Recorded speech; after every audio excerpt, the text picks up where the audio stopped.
आज की बड़ी खबर, त्रिपुनिथुरा के मैथ्यू नाम के व्यक्ति की हत्या की सनसनीखेज वारदात सामने आई है। और बता दें कि ये घटना कुरुथियाडु इलाके की है। पुलिस की जांच में साफ हो चुका है ये हादसा नहीं हत्या है। चलिए सीधे चलते हैं हमारी रिपोर्टर अनीता के पास। अनीता, क्या जानकारी मिली है अब तक? माया, ये घटना आज सुबह करीब 8 बजे की है। मृतक मैथ्यू यहाँ अजीकहल कुर्थियाडू में किराए के घर में रहते थे। वो एक प्राइवेट इंस्टीट्यूट में टीचर थे और आज सुबह उनका शव उनके ही कमरे में मिला। मैथ्यू की हत्या उसके सिर पे बहुत बेरहमी से वार करके की गई है। इस घटना के वक्त उनकी पत्नी और बच्चे घर पर मौजूद नहीं थे।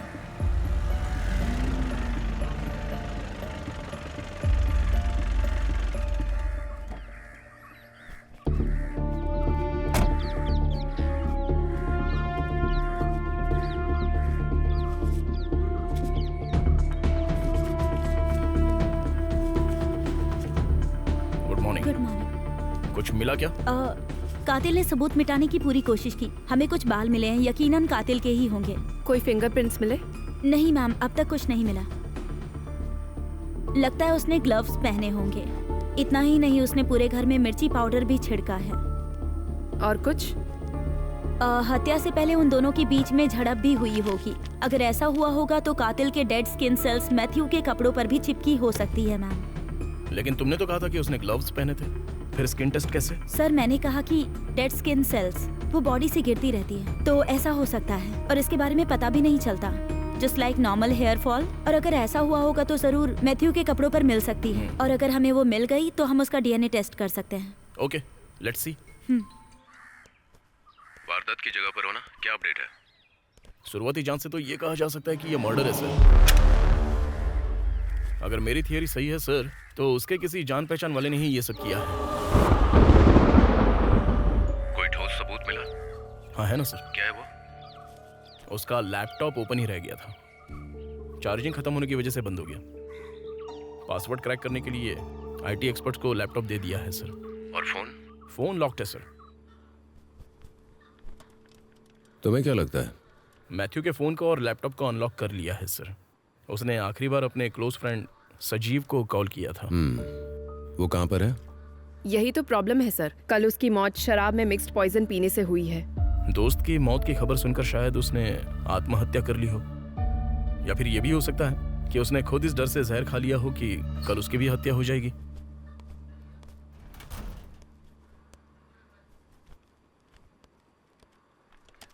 और ये मैथ्यू के हत्यारे का कुछ पता चला?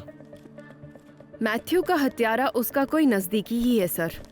या तो सजीव हो सकता है या उसी की तरह कोई करीबी। सजीव ने इस डर से आत्महत्या कर ली होगी कि वो मैथ्यू की हत्या में पकड़ा ना जाए।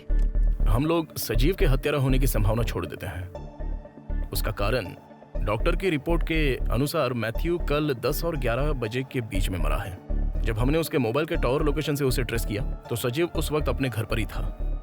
और सिर्फ यही नहीं, हत्यारा पकड़ा नहीं जाएगा ये सोचकर वो बड़ी ही सफाई से निश्चिंत होकर वहां से निकलता है। इसलिए अगर हत्यारा सजीव है तो वो इस कारण से तो आत्महत्या नहीं करता। हो सकता है कि वो फोन घर पे रख कर गया हो। हाँ सर, ये बात मुमकिन तो थी, लेकिन उस टाइम मैथ्यू का हत्यारा मैथ्यू के फोन से सजीव से चैट कर रहा था और उसने मैथ्यू को मारने के बाद उसका फोटो भी भेजा। संजीव के घर के बाहर 2 पुलिस कांस्टेबल लगा दो। Yes sir. और कहीं इन दोनों का दुश्मन कोई एक ही इंसान तो नहीं है, इसका पता लगाओ। Okay okay sir. रुको।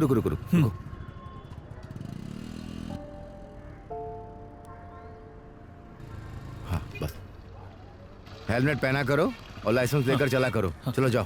ठीक है सर। क्या बात है मधु, तुम बच्चे को डरा रहे हो? उसके पास लाइसेंस नहीं था, इसीलिए लिफ्ट ले ली। जो तुम्हारी मदद करता है उसे कभी डराना नहीं चाहिए। क्या करूं, पुलिस ऑफिसर हूं। अच्छा सर, आप मुझसे मिलना क्यों चाहते थे? मैथ्यू केस के बारे में तुम्हें पता है? मैं उसका इंचार्ज हूँ। मुझे पता है सर। तुम्हें क्या लगता है? सच कहूं तो ऐसे केस का मुझे अनुभव नहीं है सर। मैंने तो सिर्फ पासपोर्ट वेरिफिकेशन की ड्यूटी की है बस सर। सर, चूंकि मेरे पिताजी की मृत्यु ड्यूटी पर हुई थी, इसीलिए मुझे ये नौकरी मिली। मुझे इस केस के बारे में पेपर और लोगों से ही पता चला सर। अगर इस केस के बारे में बात करें तो जो मरा उसे छोड़कर इस केस में कोई तीसरा है जो अब तक छिपा हुआ है। जो सोचते हैं वो कई बार हमें मिल ही जाता है। वैसे तुम ऐसा कैसे सोच सकते हो? एकदम सही इंफॉर्मेशन तो मेरे पास नहीं है सर। जहाँ तक मैं जानता हूँ जो दोनों मरे हैं वो एक दूसरे का काफी क्लोज थे। उन दोनों के बीच में कोई ऐसा इशू भी नहीं था। बिना कारण के कोई किसी की हत्या नहीं करता है ना सर। हाँ बिल्कुल सही। कोई ऐसा कारण हो सकता है जो इस केस के पीछे हो और हम नहीं जानते। ऐसा हो सकता है सर। अच्छा मधु, वैसे तुम एक काम करो, इसकी हिस्ट्री निकालो। उसका गांव, परिवार, स्कूल जहां उसने पढ़ाई की, कॉलेज और उसके दोस्त, जितना हो सके उसका सारा डेटा कलेक्ट करो। Okay sir. मेरी टीम में तुम्हें लेने के लिए मैंने ट्रांसफर की परमिशन ले ली है। Thank you sir. हमारे रिकॉर्ड्स के अनुसार दोनों पर आज तक किसी भी तरह का कोई केस नहीं है। उनका पास्ट ही हमें हेल्प कर सकता है इस केस को सुलझाने में। और हाँ, मैथ्यू की वाइफ का भी पता लगाओ, वो गायब है, लेकिन ये किसी को पता नहीं चलना चाहिए। इसे करने के लिए अनऑफिशियल रूट की जरूरत पड़े तो वो भी तुम कर सकते हो, पर ध्यान रखना किसी से दुश्मनी नहीं होनी चाहिए। Okay sir.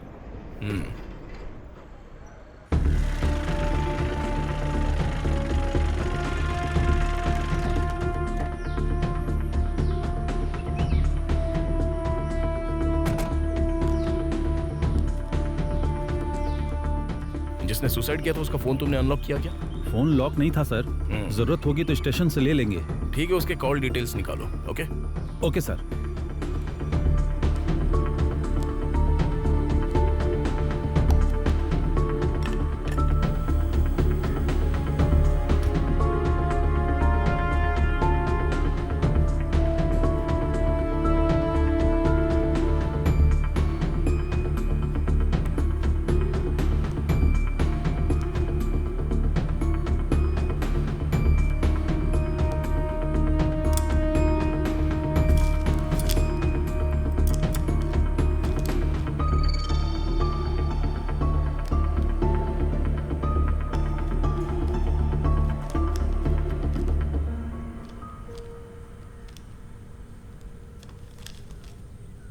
हमें पोस्टमैन को बुलाना चाहिए, हो सकता है वो कुछ जानता हो। ओके।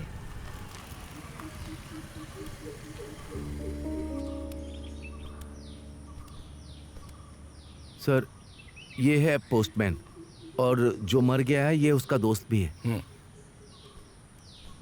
इधर आओ। ये बताओ, ये सजीव के लिए कोई लेटर या पार्सल आया था क्या? आया था सर, मैथ्यू ने भेजा था। भेजने वाले का नाम तुम्हें इतने अच्छे से कैसे याद है?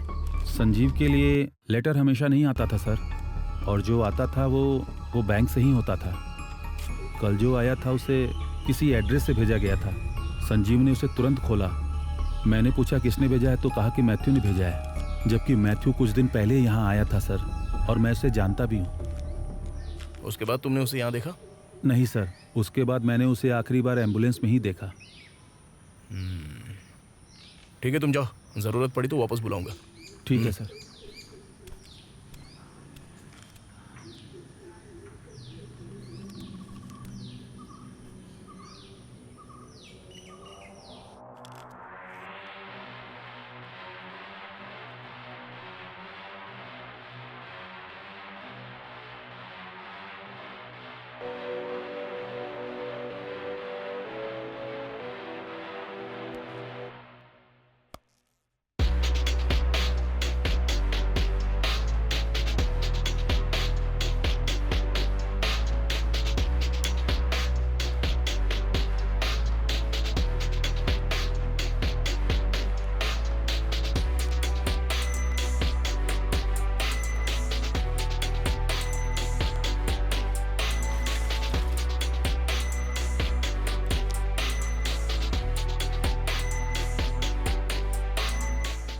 उस लाइब्रेरियन को कल मुझसे आकर मिलने के लिए बोलो। मैं और अर्पिता सजीव के घर पर ही होंगे, तो उसे वहीं पर आने के लिए कहना। सर मैंने उसे कल बुलाया था, लेकिन उसने मुझे फोन पर कहा कि वो मीटिंग के लिए कोझीकोडे गया हुआ है। मैंने उसे जल्दी आने को कहा है।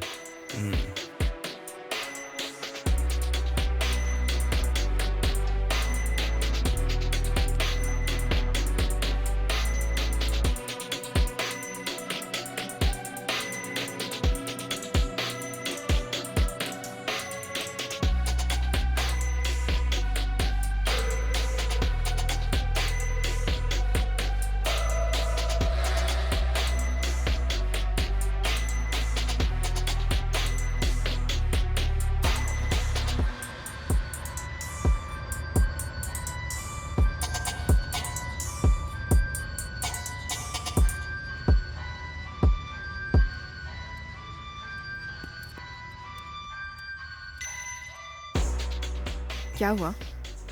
सीआई साहब ने बुलाया इस सर। केस के बारे में। नमस्ते सर, दरअसल मुझे आपको कुछ बताना है। हाँ, क्या है?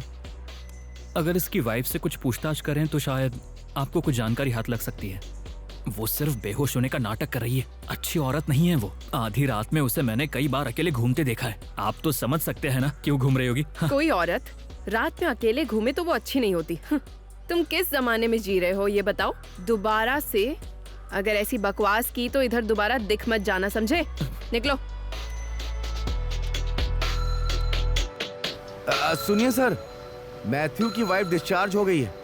लगता है वो ठीक हो गई है और अभी अपने एक दोस्त के घर गई है। अगर आप कहें तो मैं मिलने जाऊं सर? नहीं, अर्पिता देख लेगी वो सब। Okay okay sir.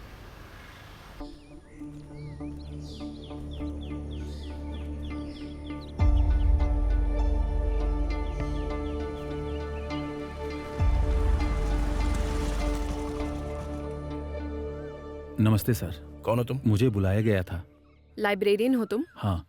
आओ बात करते हैं। नाम क्या है तुम्हारा? राजेंद्र। ये सजीव को कैसे जानते हो? वो लाइब्रेरी में आया करता था सर। हम्म, वो बहुत समय तक पढ़ता था, इसी वजह से किताबों की नॉलेज उसे बहुत अच्छी थी। बहुत अच्छा आदमी था सर। क्या 2 दिन पहले उसने तुम्हें कॉल किया था? क्योंकि उसी दिन सजीव की हत्या हुई थी। संजीव की हत्या हुई है? मैंने सुना था कि आत्महत्या की थी। वो जो कुछ भी होने दो, जो पूछा है उसका जवाब दो। उसने कॉल किया था एक किताब के बारे में बात करने के लिए। डॉन ब्राउन की किताब द विंसी कोड में एक फिगर है, उसके बारे में बात करने के लिए। वो जानना चाहता था कि उस किताब की कॉपी मेरे पास है कि नहीं। मुझे याद नहीं था कि वो किताब मेरे पास है कि नहीं। मैंने कहा चेक करके बताता हूँ। फिर तुमने कॉल किया क्या? हाँ सर, किया था। फिर डीसी बुक पब्लिकेशन की 19वीं एडिशन की बुक के 198 पेज पर वही फिगर बनी हुई थी। उसी फिगर के बारे में उसे मुझसे कुछ जानना था। उसने मुझे चेक करके कॉल करने के लिए कहा। और फिर? उस पेज पर मैथ्स का फिबोनाची नंबर के बारे में बताया गया था। मैंने संजीव को कॉल करके ये बताया। उस दिन के बाद से मेरी कोई बात नहीं हुई और मैं उसी शाम कोझिकोड के लिए निकल गया था और फिर फेसबुक से उसकी मौत की खबर मिली। वो नंबर याद है जो उसने तुम्हें बताया था? हाँ, याद तो नहीं, मैंने फ़ोन में सेव किया था उसे बताने के लिए। हाँ जरा बताना तो। 11 23 58 13 21। अर्पिता, यप। ये मैथ्यू की वाइफ हॉस्पिटल से लौट आई है। उससे मिलो और अगर जवाब देने में ज्यादा सोचे तो उसका पूरा स्टेटमेंट निकाल लो। ठीक है। हम्म, हॉस्पिटल से डिस्चार्ज होने के बाद घर क्यों नहीं गई? मैथ्यू नहीं था इसीलिए नहीं जाना चाहती थी मैडम। जब ये घटना घटी उस टाइम तुम कहाँ थी? मेरी बेटी को सांस की तकलीफ है इसीलिए मेरे गांव में एक आयुर्वेदिक डॉक्टर है, उसे वहां दिखाने गई थी। हॉस्पिटल में दिखाना जरूरी क्यों नहीं समझा? हमने अलग अलग हॉस्पिटल में दिखाया था मैडम। अपनी बेटी की बीमारी के इलाज के लिए पैसे पानी की तरह बहा दिए। फिर मैथ्यू क्यों नहीं गया साथ में? मैथ्यू को मेरे गांव जाना पसंद नहीं था, इसलिए मैं अपनी बेटी को लेकर अकेले जाना चाहती थी। मैं मैथ्यू से बड़ी थी और ये बात मेरे भाइयों को पसंद नहीं थी और उन्होंने मैथ्यू की कई बार पिटाई की थी। लेकिन कुछ दिन बाद सारा झगड़ा खत्म हो गया था मैडम। लेकिन इसके बावजूद भी मैथ्यू कभी मेरे गांव गया ही नहीं मैडम। तो फिर मैं ये सोचूं कि इसमें तुम्हारे भाई भी शामिल हैं? अरे नहीं मैडम, मैं और मेरी बेटी वहां थे और वो लोग भी हमारे साथ ही थे। वो ऐसा नहीं कर सकते। तो वो हम पता लगा लेंगे। ये बताओ, क्या मैथ्यू का कोई दुश्मन है? मैथ्यू का दोस्त दुश्मन बस एक ही था और वो था सजीव मैडम। मतलब क्या है दोस्त और दुश्मन से? दोनों के कोई सगे संबंधी नहीं थे। दोनों एक दूसरे को बहुत ज्यादा चाहते थे। बचपन से एक दूसरे के साथ रहते थे। जब तक शादी नहीं हुई थी वो दोनों साथ में ही रहते थे। हमारे शिफ्ट होने के बाद भी वो हमेशा घर आता था। उसे बस 20 मिनट लगते थे घर आने में। लेकिन क्या है बताओ? वैसा नहीं है। मैथ्यू के मन में मुझे और सजीव को लेकर शक हो गया था। हालांकि मैंने उसे समझाया कि ऐसा कुछ भी नहीं है, लेकिन शक उसके दिमाग में घर कर गया था। सजीव को ये शक वाली बात मालूम थी? शुरू में उसे पता नहीं था। लेकिन एक दिन जब सजीव हमारे घर आया और मैथ्यू घर पर नहीं था, हम घर के बाहर खड़े होकर बातें कर रहे थे। लेकिन जब मैथ्यू ने हमें देखा तो सजीव को खरी खोटी सुनाने लगा और उसका गला घोंटकर जान से मारने की भी कोशिश की। सजीव जैसे तैसे खुद को बचाकर भागा। वो उस घटना के बाद नहीं आया? आया। मैथ्यू के कई बार सॉरी बोलने पर मैथ्यू ने कहा कि उसने जानबूझकर ऐसा नहीं किया और उसे अपनी दोस्ती का वास्ता दिया, तब सजीव ने माफ कर दिया। मैथ्यू उसके बाद भी शक करता रहा क्या? नहीं, ऐसा नहीं किया। उसके बाद सजीव को उसने कभी हर्ट नहीं किया और न ही वो बदला। मैडम, मैथ्यू कोई दवा या ऐसा कुछ लेता था क्या? वो एक दवाई लेता था मैडम। पूछने पर कहता था उसके सरदर्द की दवाई है।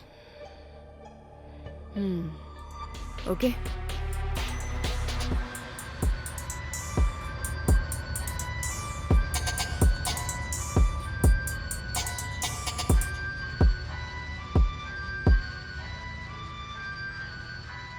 आपके पास दा विंची कोड है? उस तरफ।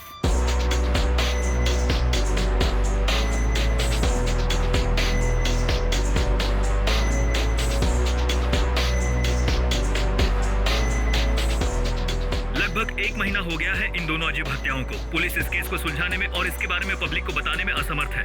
आखिर पुलिस मीडिया से क्या छुपा रही है? देखिए, पुलिस पब्लिक या मीडिया से कुछ छुपा नहीं रही है, लेकिन अब पुलिस को भी तो अपना काम करना है ना। लेकिन अभी के लिए कॉन्फिडेंशियल डिटेल्स को पब्लिश करने के लिए हमें वैसी परमिशन मिली नहीं है। समय आने पर आपको सब कुछ बता दिया जाएगा। तब तक please cooperate.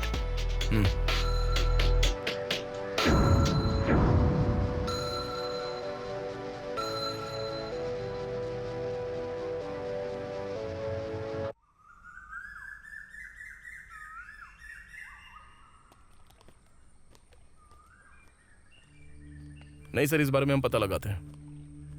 Okay sir. Okay sir. हाँ, ऑल राइट सर।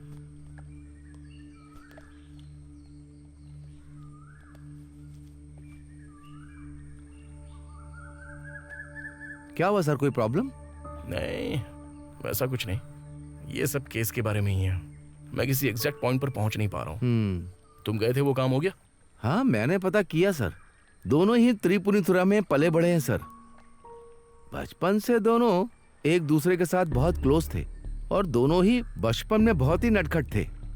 और सजीव के परिवार वालों ने आत्महत्या कर ली थी क्योंकि कर्ज चुका नहीं पाए थे। सब जहर खाकर मर गए, लेकिन ये वहां से भाग निकला। उस घर में वो लोग पूरी पढ़ाई करने के बाद नौकरी के लिए उस घर में शिफ्ट हुए थे। मैथ्यू की माँ अभी जिंदा है सर। माँ को मिलने जाने के अलावा उन दोनों का उनके गांव से कोई भी कनेक्शन नहीं है। तुम्हें इनके स्कूल के कोई दोस्त मिले क्या? एक दो तो मिले, लेकिन इस केस से रिलेटेड कुछ भी नहीं मिला सर। फिर मैथ्यू की वाइफ लक्ष्मी की कहानी मिली जो थोड़ी प्रॉब्लमेटिक है। उसके पहले पति का छोटा भाई, उसका कैरेक्टर अच्छा नहीं है। लोग आपस में बात कर रहे थे कि वो लक्ष्मी और मैथ्यू दोनों को जान से मार देगा। वैसे उसका कोई क्रिमिनल बैकग्राउंड तो नहीं है सर। मुझे शक है कि वो कोई सोची समझी हत्या तो नहीं करता। नाम क्या है तुम्हारा? अजयन। क्या काम करते हो? टाइल्स और प्लम्बिंग का काम करता हूँ। आपने बताया नहीं मुझे क्यों बुलाया है? तुझे बहुत जल्दी है क्या काम निपटाने की? हाँ सर, काम है। ठीक है, कुछ देर बाद जाना। मेरा काम नहीं है सर, दिहाड़ी का काम है। देर से गया तो हाफ डे लगेगा। तू तेरा हाफ डे? ये बताओ, मैथ्यू से तुम्हारी दुश्मनी क्यों थी? केवल मैथ्यू ही नहीं सर, मेरी दुश्मनी उसकी बीवी लक्ष्मी से भी है। उसने मेरा घर उजाड़ दिया। लक्ष्मी जिससे प्यार करती है उसके साथ रहने के लिए जब डिसाइड करती है तो ये बात तो गलत तो है नहीं ना? वो भी तब जब उसका हस्बैंड मर गया हो। ये तब तक गलत नहीं होता सर जब तक अपने साथ नहीं होता। अपनी बकवास बंद कर अजयन, कान खोल कर सुन ले, अंदर कर दूंगा। दुखी हूं इसलिए कहा सर, जब मेरा भाई जिंदा था तो उसके साथ रिलेशन में थी सर। उसके बारे में मालूम चला तो वो दुख से मर गया। मेरा भाई सीधा साधा था, वो लक्ष्मी और बेटी को बहुत प्यार करता था। उसके मरने के 16वें दिन ही वो उसके साथ चली गई सर। ये बेइज्जती ऐसे भूल नहीं सकते हैं सर। वो चाहे कहीं भी चली जाए, लेकिन वो हमारे भाई की खूनी है। हमें उसकी जरूरत है, हम उसका ख्याल रखेंगे। हमने उससे ये कई बार कहा, लेकिन वो बच्ची को हमें नहीं देती है सर। ये माँ का अधिकार होता है कि वो बच्चे को अपने साथ में रखे, तुम्हें पता है ना? तो ऐसा कैसे बोल सकते हो? मुझे पता है सर, लेकिन हमारी बच्ची ऐसी औरत के साथ आगे नहीं बढ़ सकती। मैंने सोचा दोनों को जान से मार के उस बच्ची को ले आऊं। मैं अपने माँ बाप को और दुखी नहीं देख सकता। तो तुम हमें ये बता रहे हो कि तुम्हें इस हत्या के बारे में कुछ भी नहीं मालूम है?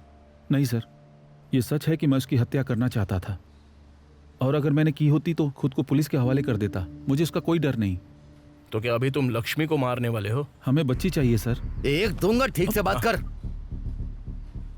ठीक है, अभी तुम जाओ, जरूरत पड़ी तो मैं तुम्हें बुलाऊंगा। और फालतू की बातें सोचना बंद कर दो, समझे? सर, उसे जिसके साथ रहना है रहने दो, लेकिन हमारी बच्ची को हमें वापस दिलवा दीजिए सर। मैं बहुत पढ़ा लिखा नहीं हूं सर। क्या आप बता सकते हैं कि इसके लिए मुझे क्या करना चाहिए? हाँ ठीक है, हम कोशिश करेंगे। अब जाओ तुम। ठीक है सर।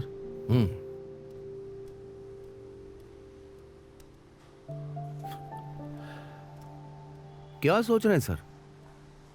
आपको दाल में कुछ काला नहीं लग रहा? नहीं, इस केस में इसका तो कोई हाथ नहीं है।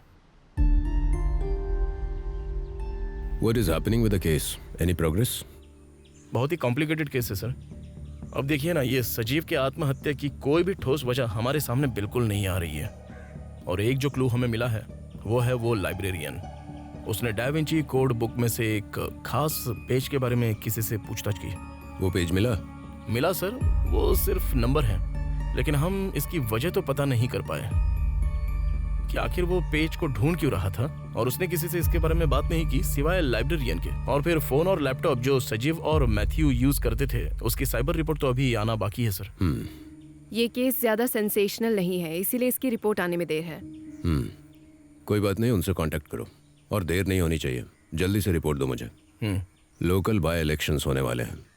पॉलिटिशियंस इसे मुद्दा बनाएं, उससे पहले इस केस को हमें खत्म करना होगा। वैसे तुम लोगों ने आसपास के सीसीटीवी फुटेज को चेक करवाया था क्या? कोई डिटेल मिली? सर, इस तरह के दूर दराज गांव में सीसीटीवी कौन लगाता है सर? उस गांव में कोई बड़ी दुकान या ऑफिस नहीं है सर।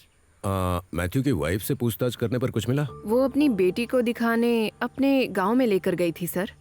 हमने उसके स्टेटमेंट को वेरीफाई भी किया। उसके स्टेटमेंट की वजह से हमें सजीव पर शक हुआ।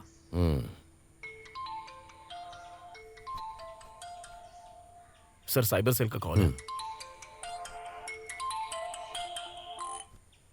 हेलो सर, हमें इस केस में जबरदस्त जानकारी मिली है। ये ऑफिशियल नहीं है, बाहर मिले क्या?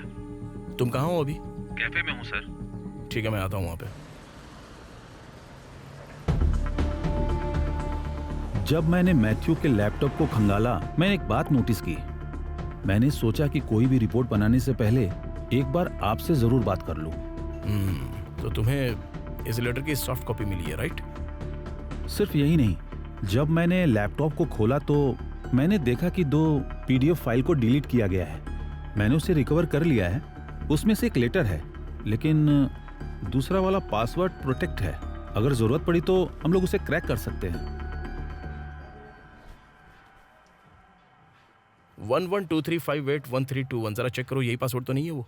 हाँ, क्यों नहीं, चेक करते हैं। एक बार फिर से बोलना। 1123 1123 581321। 581321 सही पासवर्ड है। क्या है कंटेंट? आज तुम्हारी मौत है।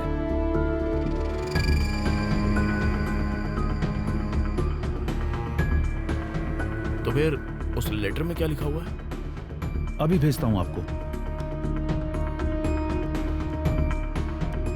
हाँ सुनो, जो नंबर मैंने तुम्हें कल भेजा था, उसका मैथ्यू के मर्डर वाले दिन का और उसके पहले के कुछ दिन का टावर लोकेशन अच्छे से ट्रेस करो। हमें ये मालूम करना है कि दोनों नंबर्स एक ही टावर लोकेशन में तो नहीं थे। और कॉल डिटेल्स पुलिस स्टेशन में लाकर रख देना। वैसे मैं तुम्हें थोड़ा सा डिस्टर्ब करूंगा, पर तुम बुरा मत मानना। अरे ठीक है सर, ज्यादा डायलॉग मत बोलिए। जरूरत पड़े तो कॉल कर लीजिएगा। अभी मैं निकलता हूँ। जरूरत पड़े तो कॉल कर लेना।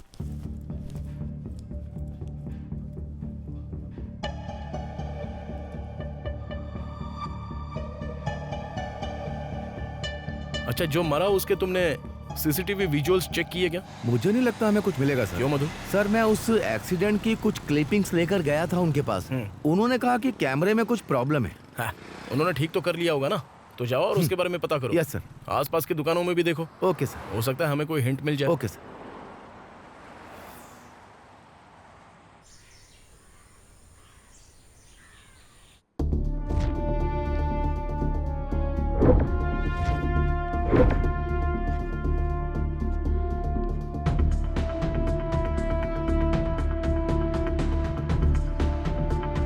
सजीव को मैथ्यू ने जान से मारने के बारे में क्यों सोचा? रिस्पेरिडोन टैबलेट जो स्किज़ोफ्रेनिक के लिए होता है वो खाकर चांसेस ये भी हो सकते हैं कि मैथ्यू शायद बीमार हो कभी कभी अनयूजुअल सिचुएशन में, या फिर शायद ऐसा भी हुआ हो कि सजीव और लक्ष्मी को एक साथ देखा गया हो। तुम गई नहीं अभी तक? बस जाने ही वाली थी, तभी सजीव आ गए। सोचा बात करके निकलती हूँ। और तुम कब आए? अरे मैं पास में गया था तो मैंने लक्ष्मी को देखा तो बस। अब आप लोग बात कीजिए, हम निकलते हैं। चलो बेटी। मैथ्यू को विश्वास था कि लक्ष्मी और सजीव का नाजायज रिश्ता है। उसने जरूर महसूस किया होगा कि उसका शक सही है, और ये तब जब वो घर पर नहीं था। उन दोनों को उसने एक साथ देखा होगा, और यही कारण होगा कि मैथ्यू ने सजीव को चांद से मारने के लिए सोचा होगा।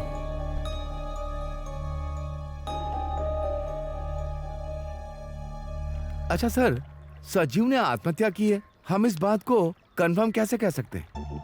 क्यों ऐसा पूछ रहे हो तुम मुझसे? वो क्या है सर, सजीव को किसी भी तरह का इशू नहीं था सर, जहाँ तक मुझे पता है। और मेरी सोच के हिसाब से सजीव ने मैथ्यू की हत्या की सारे सबूतों को खत्म करने के बाद, और वो आत्महत्या कर लेता है। यही तो कंफ्यूजन है, और यही सवाल तो हमें परेशान कर रहा है। बार बार उसी बारे में सोचकर मुझे बहुत टेंशन हो रही है। ऐसा नहीं है सर, मुझे एक अलग तरह का शक है। मान लीजिए सजीव कोई गलती करता है। मैथ्यू की हत्या करके? नहीं, ऐसा नहीं सर, सजीव साइनाइड खाकर मरा है ऐसा ना सर। मुझे शक है कि उसने कुछ गलत खाना खाया जो कि वो हजम नहीं कर पाया। माफ कीजिएगा सर अगर मेरी बातें बेवकूफ़ी लगी तो। हजम ना हो ऐसा खाना खा लेना प्रॉब्लम नहीं है। ये बात हमारे बड़े बुजुर्ग बहुत पहले ही कहकर जा चुके हैं। और ऐसा भी नहीं है कि 2-4 बार ऐसा खाना खाना या उससे ज्यादा खा लेना इससे किसी इंसान की मौत हो जाती है। सर, व्हाइट रम और तला हुआ बादाम उसने खाया हुआ था। क्या ऐसा हो सकता है कि रिएक्शन होने के बाद वो साइनाइड बन गया हो?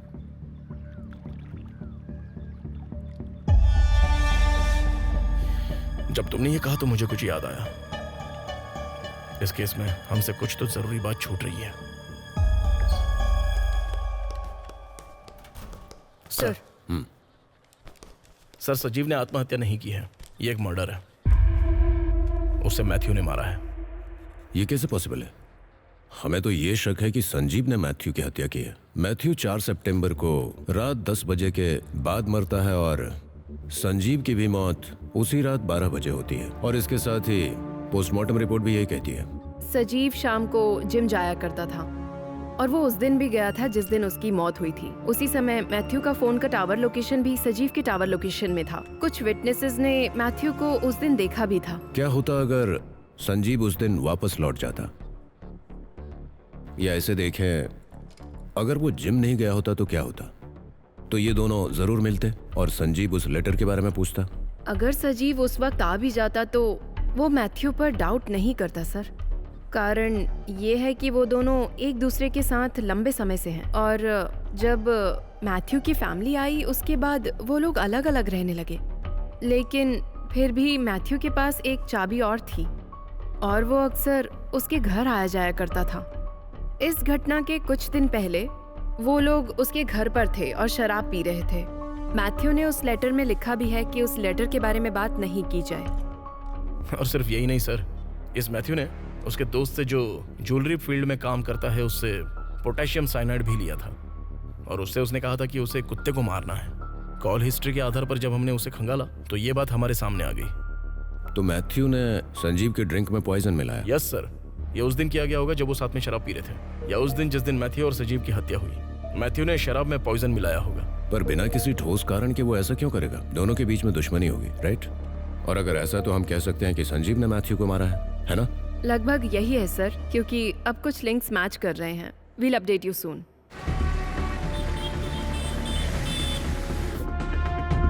पोटेशियम साइनाइड जो मैथ्यू लेकर आया वो सजीव की शराब में मिलाया कैसे होगा?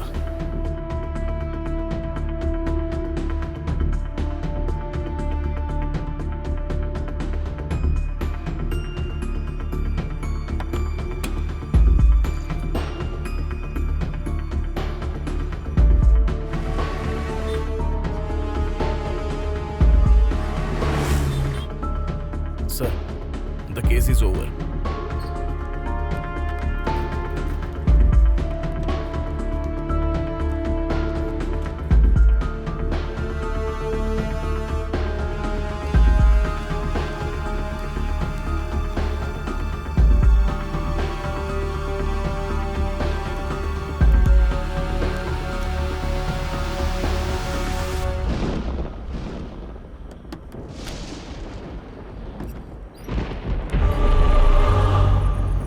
तुम इस टाइम आखिर बात क्या है? ग्लव्स वगैरह पहनकर तुम मुझे लूटने आए हो क्या?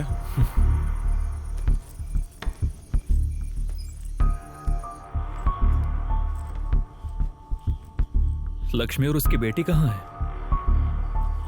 वो अपने गांव गई है। उसकी बेटी की तबीयत ठीक नहीं थी। तुम बैठो, मैं कुछ ड्रिंक वगैरह लेकर आता हूँ। उसकी कुछ खास जरूरत नहीं है। तू क्या चाहता है? तू मेरे हर रिश्ते को बर्बाद करने पर तुला हुआ है। ऑफिस में तू मेरे बारे में मेरे दोस्तों से मेरी बुराई करता है।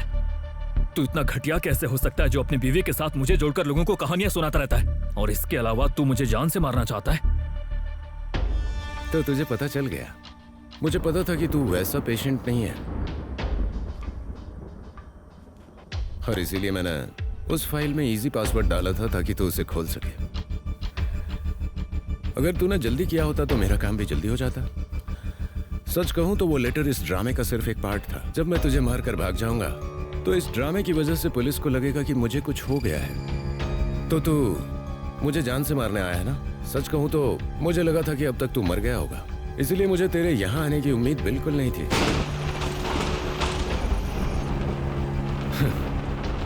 खैर, अब तू आ गया है तो मुझे मार और निकल। लेकिन तू भी मरेगा बेटा।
सजीव ने बादाम के साथ वही शराब पी जिसका फ्रेग्रेंस पोटेशियम साइनाइड की तरह है। सजीव इसके फ्रेग्रेंस को पहचान नहीं पाया जो मैथ्यू ने शराब में मिलाया था।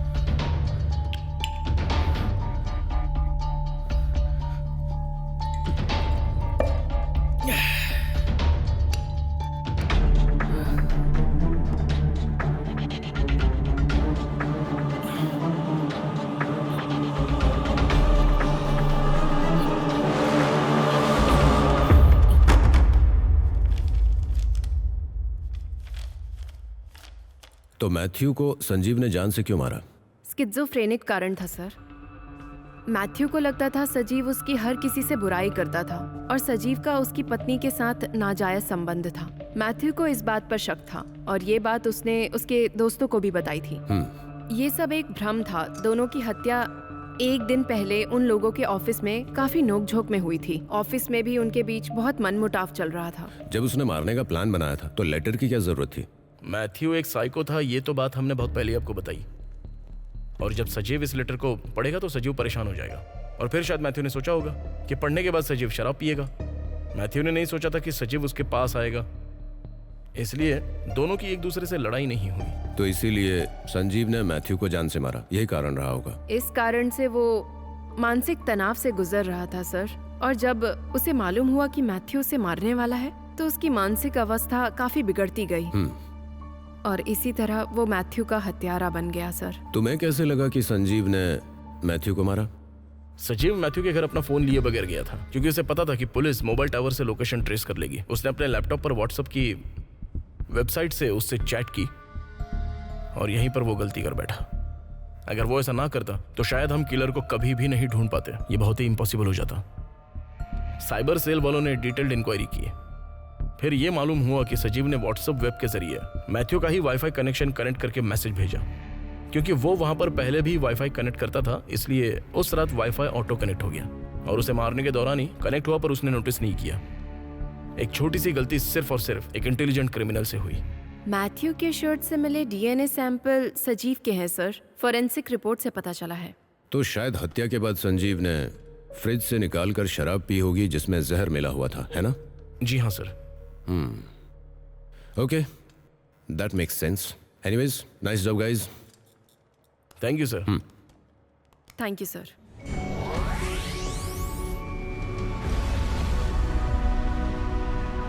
नमस्कार, आज की ब्रेकिंग न्यूज। पुलिस ने कुर्तियाडू केस जिसमें एक टीचर की हत्या हुई थी वो सुलझा लिया है। पुलिस ने लंबे जांच पड़ताल के बाद ये पाया कि सजीव ने ही अपने दोस्त मैथ्यू की हत्या की है और वहीं दूसरी तरफ उसके गांव वाले सजीव के बारे में मानते हैं कि उसने आत्महत्या की है, ऐसा पुलिस का कहना है। कोर्टियाडू केस में एक नया मोड़ आया है। पता चला है कि मैथ्यू ने सजीव के शराब में मरने से कुछ देर पहले जहर मिलाया था। अलग अलग टाइम पर एक दूसरे की हत्या। पुलिस बड़े ही बुद्धिमत्ता से इस विचित्र हत्या केस की जांच पड़ताल करती रही और अंत में इसे अंजाम तक पहुंचाया। एनीवेज, अब हम ट्रबल से बाहर हैं। Good job. Okay okay sir. You can take a break now. Thank you sir. Sir. Okay.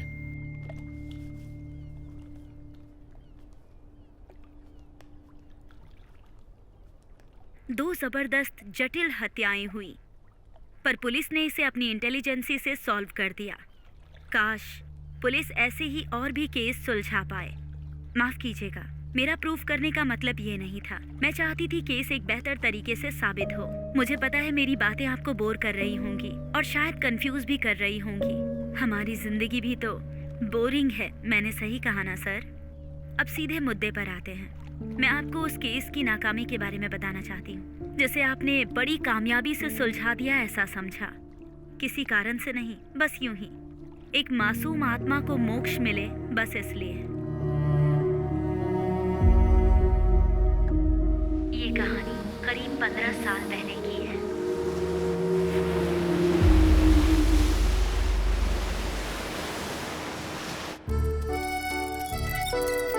तीन दोस्तों की कहानी जो कि 10वीं क्लास में पढ़ते थे। पढ़ाई से लेकर खेल तक हर चीज में साथ रहते थे।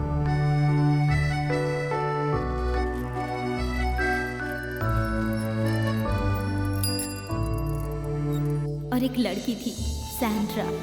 उसे उन दोनों लड़कों में से किसी एक से प्यार हो गया था।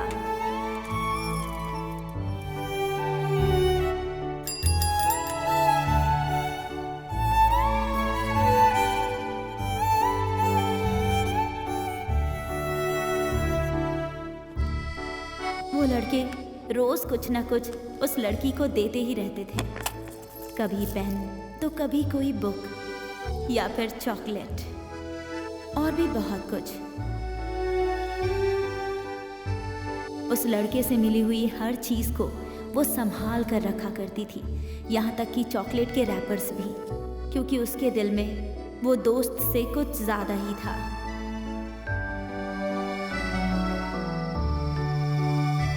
एक दिन उसने हिम्मत करके एक लव लेटर लिखा।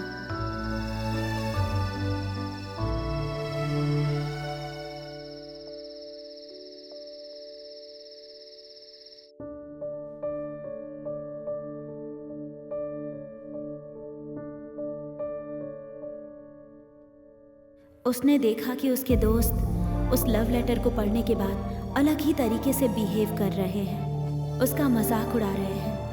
उनकी बातों से सैंड्रा को समझ में आ गया कि एक छोटी कद की लड़की किसी से प्यार करने का हक नहीं रखती।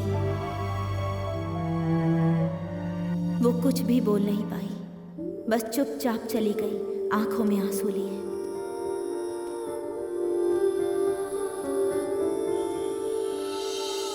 उस रात डिनर के बाद जब सैंड्रा सोई तो फिर कभी नहीं उठी। 15 साल की उम्र में कार्डियक अरेस्ट, किसी ने कभी सुना भी है क्या? जिससे वो प्यार करती थी, जिस पर सबसे ज्यादा भरोसा करती थी, उसी की बातों से उसे ऐसा तीर लगा जो शायद वो छोटी बच्ची सह नहीं पाई।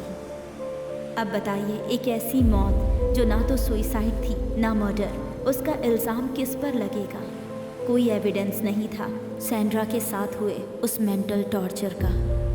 सैंड्रा के जाने के बाद उसका पूरा परिवार वहाँ से हमेशा के लिए चला गया। वो दोनों लड़के बड़े हुए, कॉलेज गए, डिग्री ली, पीएचडी भी की और सालों बाद भी उनकी दोस्ती वैसी की वैसी ही रही जैसे कि पहले थी। यहाँ तक कि दोनों को एक ही ऑफिस में जॉब भी मिल गई। पता है उन दोनों लड़कों का नाम क्या था? उनका नाम था सजीव और मैथ्यू, जिनकी मौत की आप इन्वेस्टिगेशन कर रहे थे। मैंने उन्हीं की ऑफिस में रिसेप्शनिस्ट की जॉब ली। मैं हूँ मरीना, सैंड्रा की बहन।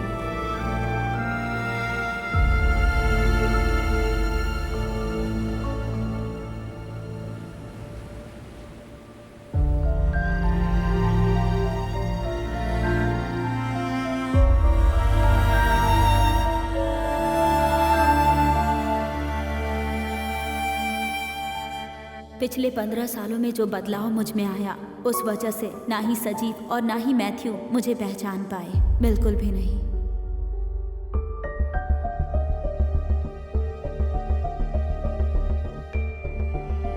मैं उनके लिए सिर्फ एक न्यू रिसेप्शनिस्ट थी, लेकिन मैं यंग और खूबसूरत हूँ, इसीलिए बहुत जल्दी उनकी दोस्त बन गई।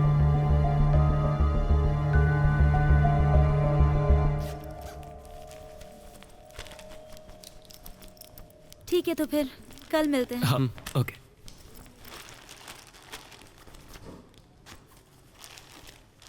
तू इतना टेंशन में क्यों लग रहा है? मैं बताऊंगा। घर पे बोतल है क्या? एक छोटा सा है, चलेगा? छोटा भी काफी है। चल बाइक निकालते हैं। अब बता भी दे, आखिर प्रॉब्लम क्या है? लक्ष्मी के घर कुछ प्रॉब्लम है। पूछ रही है क्या वो मेरे साथ रह सकती है। तो कॉल करके ले आओ उसे। इसमें इतना सोच क्यों रहा है? ऐसी बात नहीं है, लेकिन उसे और उसकी बेटी को कैसे लाऊं? वहां तो बैचलर्स रहते हैं। तो घर लेना पड़ेगा ना, वो हम सब कुछ देख लेंगे। तू पहले जा और उसे यहाँ लेकर आ।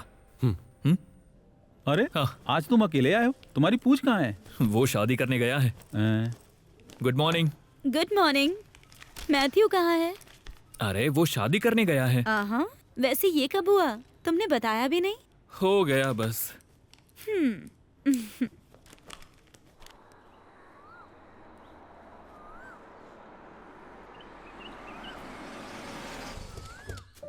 उसके बाद मैंने उनके बीच धीरे धीरे एक जाल बुनना शुरू किया। लक्ष्मी, हाँ? जगह थोड़ी कम है, एडजस्ट कर लेना। बस 2 ही दिन की तो बात है। सब ठीक हो जाएगा। एक बार सब सेट हो जाने दो, उसके बाद हम लोग फिर से यहाँ आ जाएंगे। लक्ष्मी, जरा 1 मिनट आना। अरे बैठना, अंदर आ, बैठ। अरे मैं यही बैठ जाता हूँ ना। भाई थोड़ा साइड में हो जा। लक्ष्मी, तुम जानती हो मैथ्यू और मैं बचपन से दोस्त हैं। उसका पास्ट बहुत ही रफ था। मैं जानता हूँ कि तुम्हें बहुत कुछ बातें पता है, बट फिर भी बताता हूँ। वो कुछ अपनी बचपन की बातों को आज तक अपने दिमाग से भूल नहीं पाया है और उसके लिए उसे साइकेट्रिक मेडिसिन्स लेनी पड़ती है।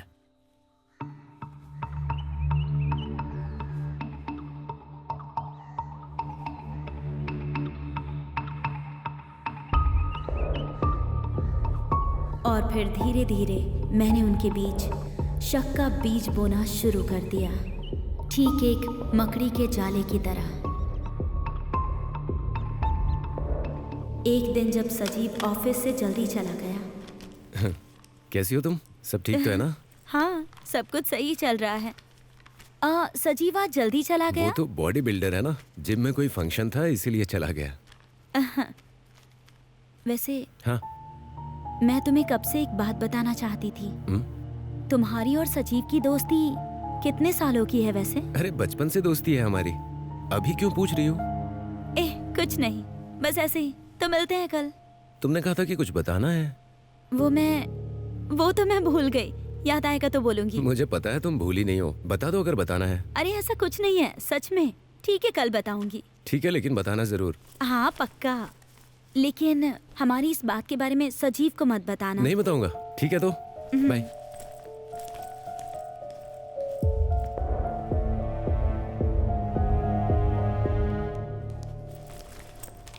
मैथ्यू आज छुट्टी पे है। हाँ, अभी उसका कॉल आया था। ओह, तो क्या खिचड़ी पक रही है तुम दोनों की?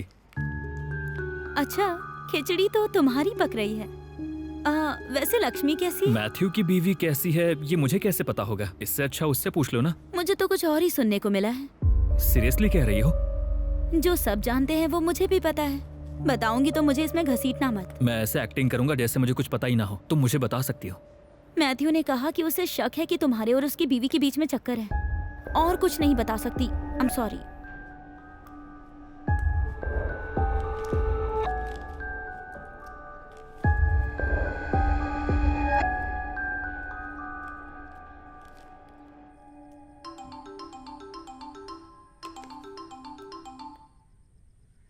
हेलो।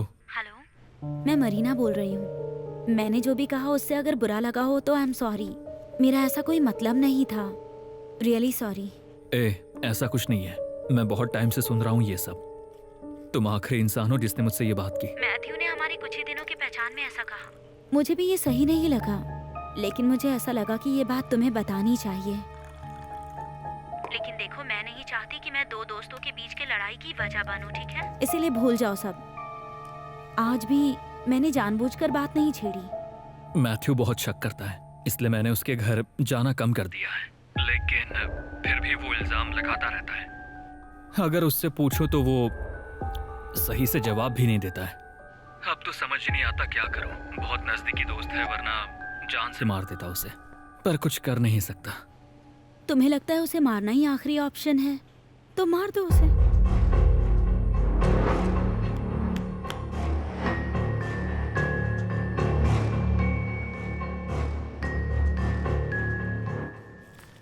Good morning. इतनी देर हो गई है, सजीव कहाँ है? निकला तो टाइम पे था, पर ट्रैफिक में फंस गया था। संजीव तो जिम गया है ना। तुम्हें तो कुछ बताना था ना। अरे पर अभी तो देख रही हूँ तुम्हें। तो अब देख लिया ना, बता दो मैटर क्या है। मैं बताऊंगी, पर वादा करो कि तुम सजीव से इस बारे में कुछ भी नहीं पूछोगे, तभी बताऊंगी। नहीं पूछूंगा। सस्पेंस क्यों बना रही हो इतना? वैसे तुम सैंड्रा को जानते हो ना? सैंड्रा तो बहुत सी है। तुम किस सैंड्रा की बात कर रही हो? वही सैंड्रा जिसे सिर्फ तुम और सजीव जानते हो। वही तुम्हारी बचपन की दोस्त सैंड्रा। सजीव ने कहा कि वो तुम्हारी वजह से ही मरी थी मैथ्यू। यही बताने में मुझे अजीब लग रहा था। मैं तुम दोनों दोस्तों के बीच लड़ाई की वजह नहीं बनना चाहती हूँ, इसीलिए।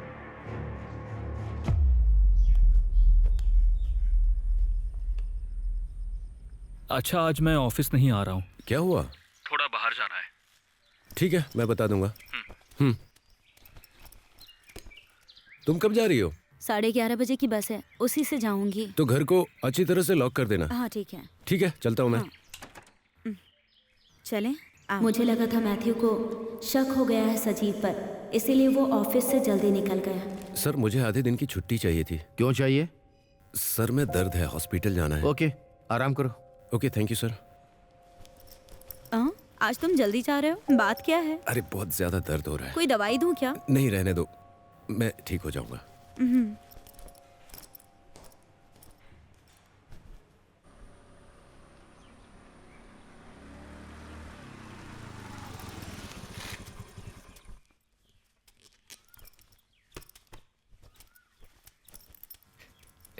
तुम लोग गए नहीं? बस जाने ही वाली थी, तभी सजीव आ गए। सोचा बात करके निकलती हूँ। और तुम कब आए? अरे मैं पास में गया था तो मैंने लक्ष्मी को देखा, तो बस अब आप लोग बात कीजिए, हम निकलते हैं। चलो बेटी, आओ। आती हूँ। हाँ,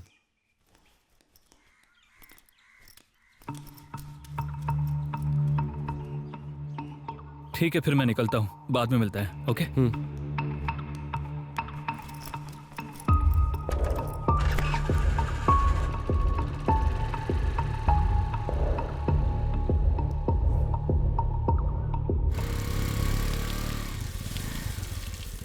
तुम्हारे लिए लेटर है। किसका है ये? मैथ्यू का है। मैथ्यू कहीं गया है क्या? उसने लेटर क्यों भेजा है? वो और उसका पागलपन।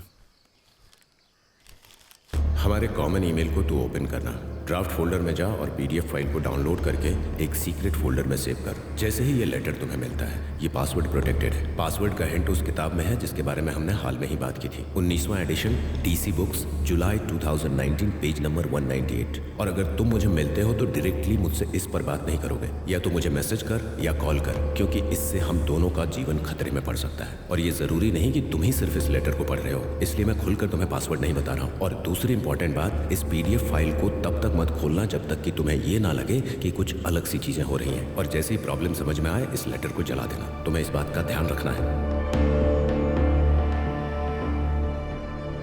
सोलोमन का symbol, the da Vinci code. Hello. Hello, मैं सजीव बोल रहा हूँ। मैथ्यू आया है? नहीं, उसने कॉल किया था और कहा आज वो छुट्टी पर है, तुम केयरफुल रहना। तुमने ऐसा क्यों कहा?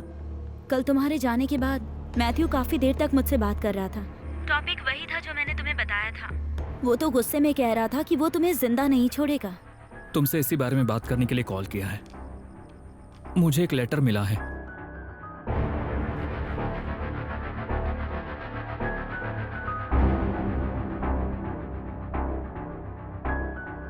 मैं तुम्हें एक फ्री एडवाइस देती हूँ। Attack is the best defence. इससे पहले कि वो तुम्हें मारे, बेहतर है कि तुम ही उसे मार डालो।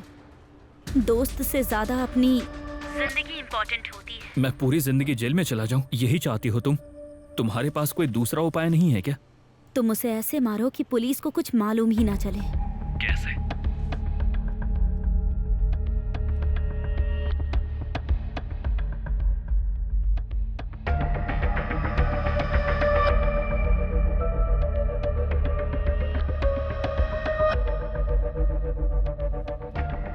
मंजिल तक पहुंचना ज्यादा इम्पोर्टेंट होता है सजीव। Go ahead.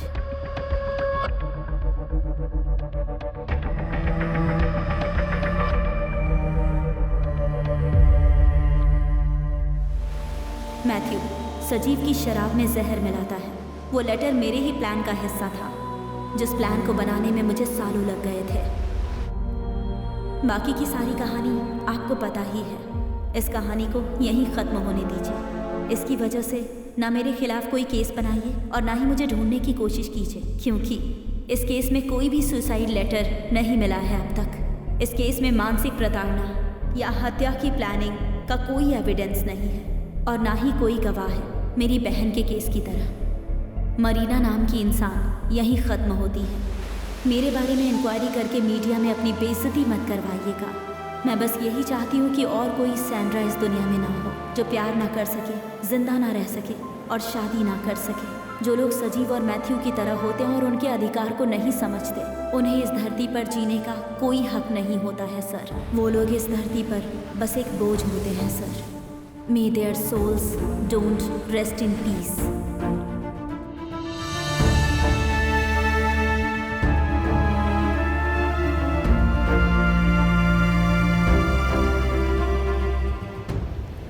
ये क्या सर, इस केस को एविडेंस के आधार पर रीओपन करेंगे? अब रीओपन करने का कोई मतलब नहीं। ऐसा नहीं है सर, हमें बेवकूफ बनाने वाले को ऐसे छोड़ देना ठीक नहीं होगा सर, है ना सर? सिर्फ एक मैसेज के आधार पर केस कैसे रीओपन करे?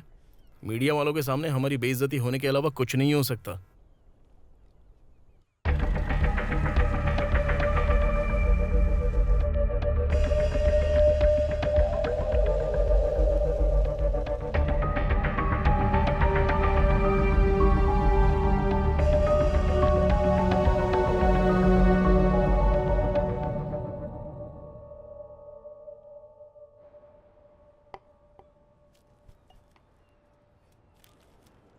सर कुछ गाड़ियों के विजुअल्स मिले हैं जो एक्सीडेंट होने के बाद वहां से निकल गई।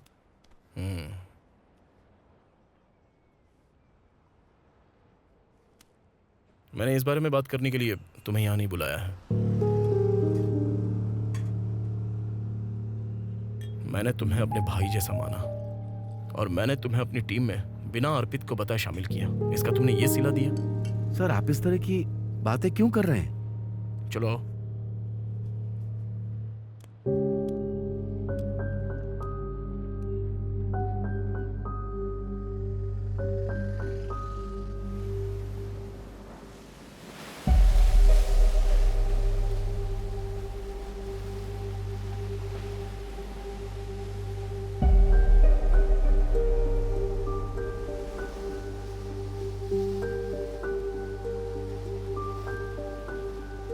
सर उस केस के बंद होने के बाद मुझे महसूस हुआ कि तुम्हारे बहुत अच्छे कनेक्शंस हैं। उस केस में तुम्हारी इन्वॉल्वमेंट में समझ गया। जैसे मैंने मरीना के मोबाइल की हिस्ट्री चेक की तो मैं समझा कि तुम बहुत ही बड़े इंसान हो। एक तुम ही तो हो जिस पर मैंने इस केस के दौरान भरोसा किया। विश्वास नहीं होता कि इन सब के पीछे तुम हो।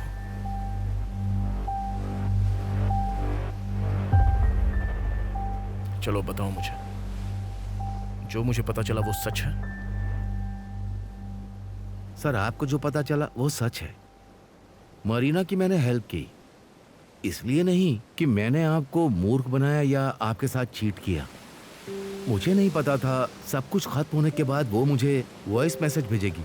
अगर मुझे पता होता तो मैं ऐसा करने से रोकता। सर मैं आपको बताना चाहता था और मैंने कई बार कोशिश भी की, लेकिन हिम्मत नहीं जुटा पाया। एक लड़की के लिए तुमने हमारे डिपार्टमेंट के साथ धोखा किया और ये बात तुम्हें पता नहीं? आप मेरे घर आए सर। इस सवाल का क्या ताल्लुक है इस केस से? मरीना की कहानी में आप सेंड्रा को नहीं भूले होंगे। मेरे घर में भी सेंड्रा की तरह कोई है, मेरी वाइफ। सैंड्रा की तरह तुम्हारी वाइफ है सिर्फ इसलिए, या मरीना की मदद का तो कोई कारण नहीं है? हम लोग हमेशा कहते हैं कि छोटा होना मतलब बड़ा कद। ये थोड़ी हल्की बात है ना सर?